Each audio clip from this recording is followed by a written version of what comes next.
Hello and it's a Tuesday for me. I don't have anything ready yet. So I was listening through yesterday. I'm like, we're going to listen through old episodes and see how much have we improved, whatever. So I do, and I immediately regret my decision because you don't realize how much, well, one, I started on a really cheap microphone. And I have obviously upgraded. So I'm listening back and I'm like, oh, this is not good. So I'm going to be updating and re-recording my stuff, but it's going to take me a long time because I have to do it while I'm also working on audiobooks, while I'm also recording other podcast episodes. So this morning I'm going to get chapter 41 done, and then I'm going to get my intros and outros done for that's not what I meant to click, for the because this is the last episode of the book, so I will be, or last chapter of the book, so I will be moving on to a new book starting tomorrow. But I'm rewriting my intros and outros. I'm going to start doing something new. Plus, there was just a lot of go do this, go do that in my thing, which isn't a bad thing, but I feel like simple is better. Plus, I want something that helps get people engaged with the show. I feel like that'll be better. Maybe. I might be totally wrong, and it'll just be worse. But I'm going to update all of my shows. Also, I think I'm going to have to replace this little keypad thing because I was using it yesterday and it dropped, and now the little switch to turn it on and off is kind of glitchy. Presenter mode.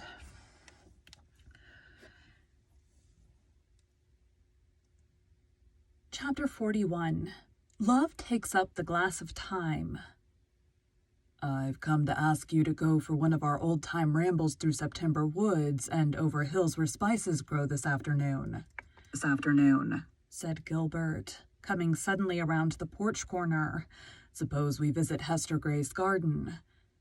Anne, sitting on the stone step, with her lap full of a pale, filmy green stuff, looked up rather blankly. Oh, I wish I could, she said slowly. But I really can't, Gilbert.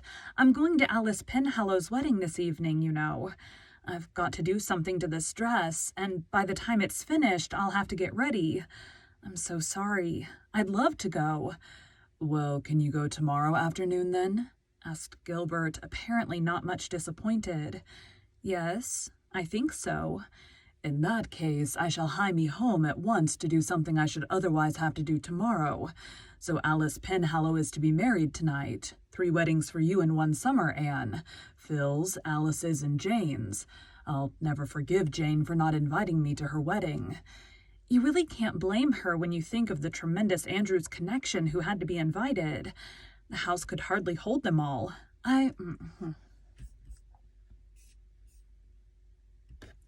Wedding.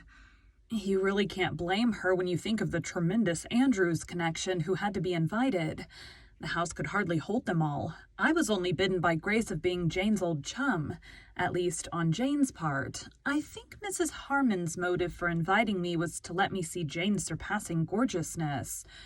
Is it true that she wore so many diamonds that you couldn't tell where the diamonds left off and Jane began? Anne laughed. She certainly wore a good many. Someone's closing the door. Jane began? Anne laughed. She certainly wore a good many, what with all the diamonds and white satin and tulle and lace and roses and orange blossoms. Prim little Jane was almost lost to sight, but she was very happy. And so was Mr. Inglis, and so was Mrs. Harmon.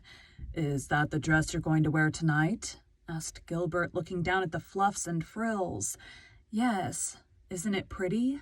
And I shall wear starflowers in my hair. The haunted wood is full of them this summer. Gilbert had a sudden vision of Anne, arrayed in a frilly green gown with the virginal curves of arms and throat slipping out of it, and white stars shining against the coils of her ruddy hair. The vision made him catch his breath, but he turned lightly away. Well, I'll be up tomorrow. Hope you'll have a nice time tonight. Anne looked after him as he strode away and sighed. Gilbert was friendly, very friendly, far too friendly. He had come quite often to Green Gables after his recovery, and something of their old comradeship had returned. But Anne no longer found it satisfying. The rose of love made the blossom of friendship pale and scentless by contrast, and Anne had again begun to doubt if Gilbert now felt anything for her but friendship. In the common light of common day, her radiant certainty of that rapt morning had faded. She was haunted by a miserable fear that her mistake could never be rectified. It was quite likely that it was Christine whom Gilbert loved after all. Perhaps he was even engaged to her. Anne tried to put all unsettling hopes out of her heart and reconcile herself to a future where work and ambition must take the place of love. She could do good, if not noble, work as a teacher, and the success her little sketches were beginning to meet within certain editorial sanctums augured well for her budding literary dreams. But, Anne picked up her green dress and sighed again. When Gilbert came the next afternoon, he found Anne waiting for him, fresh as the dawn and fair as a star. After all the gaiety of the preceding night, she wore a green dress, not the one she had worn to the wedding, but an old one which Gilbert had told her at a Redmond reception he liked especially.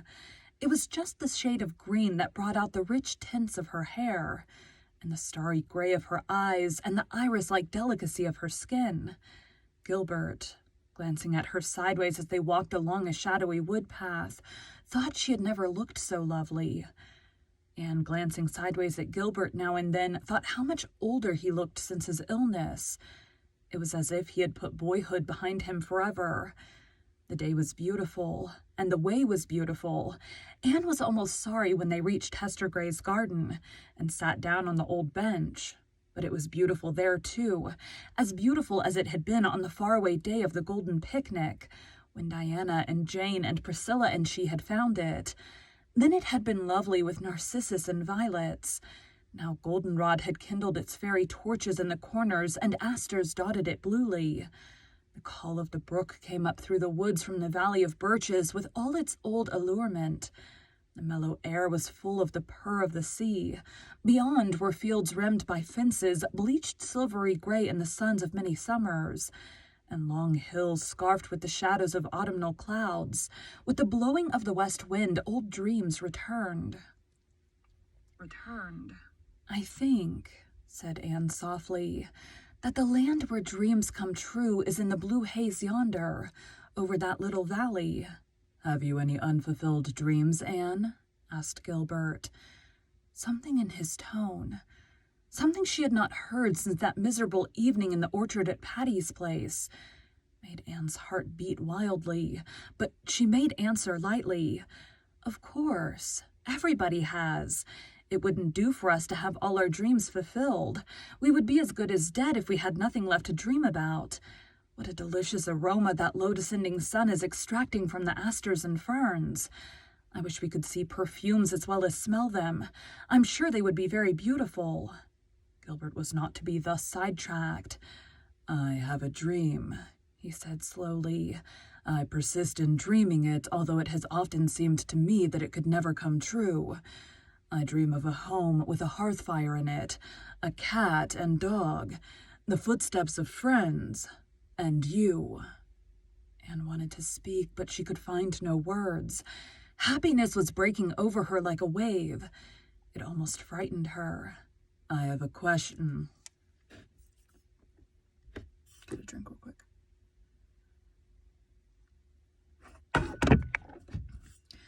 Yes, like the beginning episodes that I was listening to, very stiff and jilted, and like I can't read. I don't know why people hired me back then. I was doing nonfiction back then till the beginning of the year, and at the beginning of the year I was doing Jane Eyre, so partway through Jane Eyre is when I kind of started to improve, but the Anne books is when it really got good, in my opinion. And her. "I asked you a question over 2 years ago, Anne. If I ask it again today, will you give me a different answer?" Still Anne could not speak, but she lifted her eyes, shining with all the love rapture of countless generations. and looked into his for a moment. He wanted no other answer. They lingered in the old garden until twilight. Sweet as dusk in Eden must have been, crept over it. There was so much to talk over and recall. Things said and done and heard and thought and felt and misunderstood. "I thought you loved Christine Stewart," Anne told him, as reproachfully as if she had not given him every reason to suppose that she loved Roy Gardner. Gilbert laughed boyishly. "Christine was engaged to somebody in her hometown. I knew it, and she knew I knew it.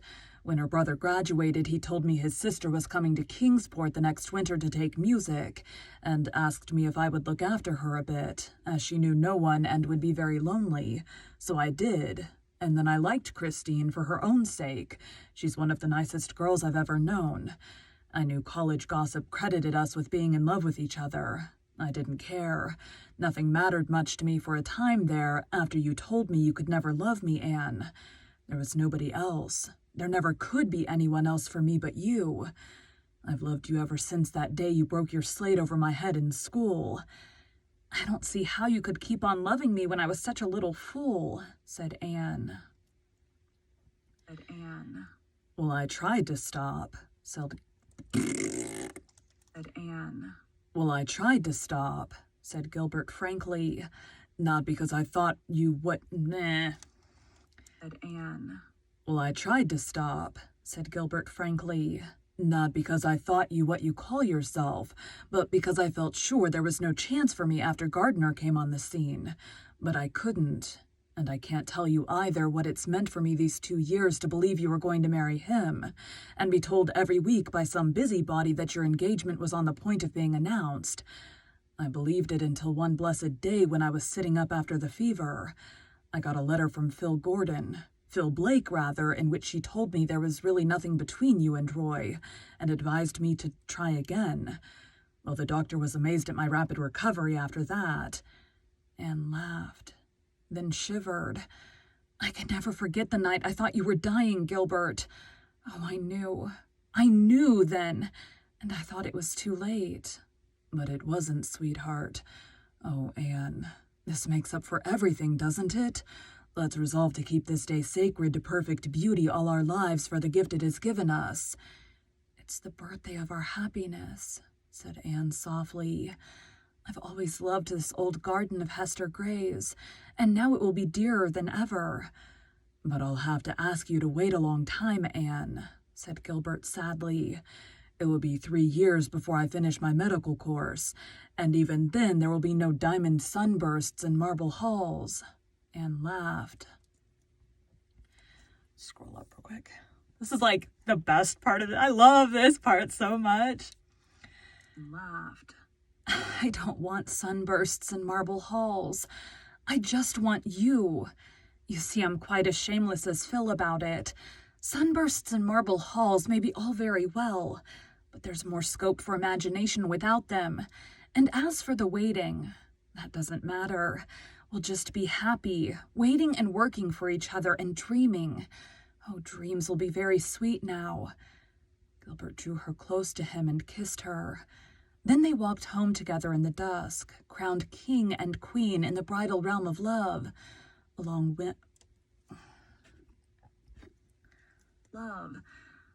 winding paths fringed with the sweetest flowers that ever bloomed, and over haunted meadows where winds of hope and memory blew. I'm so happy. The downside is I will not be doing another Anne book for 3 months. So come back for book 4, which will be season, we're at 12, 13, 14, 15, season 17 or 18. So I'm doing next, which I'm about to do the outro for it. Next will be Frankenstein, starting tomorrow once you see this, going up to Halloween. And then I will be doing Phantom of the Opera. And then I have a couple short stories to fit in there before I do the life and adventures of Santa Claus for Christmas. And immediately after that is when the next Anne book will start. So that one will end on Christmas Day, and then the next Anne book will start. So I'm super, super excited about these next couple books. I may not always do Halloween themed and Christmas themed books around Halloween and Christmas, but there's enough right now that I want to try to keep that up. So I split the 6 public domain Anne books in half. So I did 3, and then I'll do 3 towards the beginning of the year. Super excited, and I'll be redoing all episodes over the next several months, unless I magically have some giant opening where I can get stuff done. But I was totaling it up yesterday, and I have some ridiculous quantity of hours of audio to redo. I mean, I've been going for almost a year at this point, and that's a lot of audio. So I'm redoing all but the last 3 Anne books. I'm just going to redo the intros and outros on the Anne books. So it's gonna be a lot. So I'm super excited. So today I'm gonna get all the intros and outros replaced on the last Anne book, and I'll slowly get those replaced. Slowly. That one shouldn't take me that long because it's just replacing one section at the end and beginning. And then the music. When I started with the background music, on the podcast itself, starting with the Anne books, I have now an intro song and an outro song, and then a backtrack that plays behind the music or behind the reading. And when I did it, I had it too loud at first, so I have to go back in and make it quieter, and then and that's just on the 3. I think I started it about halfway through book 2 doing it quieter, so I had it at a half or a third volume, and it needed to be at a quarter volume, and full volume you wouldn't be able to hear me talking at all. But that is what we're doing. Thank you so much, guys.